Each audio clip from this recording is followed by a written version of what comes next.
And then take one bite. And then take a sip, sir. How was it, sir? Bago. Ay, isa pa. Isa pa si sir. Ayun. Rate natin siya ng ano, sir, 1 to 10.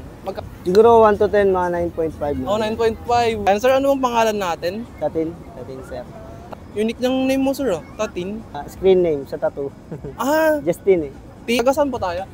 Jimmy Cavite pa. Jimmy Cavite pa. Yan, sir, buti nakita nyo ako. Tatry nyo tong kape namin.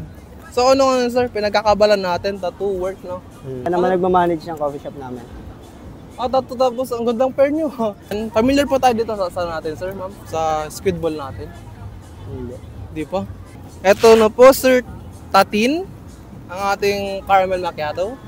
Thank you, And brother. then, may mga ano ba tayo dyan, sir? May iwan na motivation sa mga viewers natin sa Coastal Cafe page kasi mapipicture tayo sa mga page natin. Ayun nga pala, naka-video pala. Yes. Thank before you ink sa mga gusto magpatattoo dyan, guys. Ayun. Promote ko pala, guys. Please like and follow rin ang aking FB page sa Tattoo, Tatin Inks. And sa mga gusto magpatattoo dyan, nag-home service po ako. Ang main account ko is Tatin Golondrina.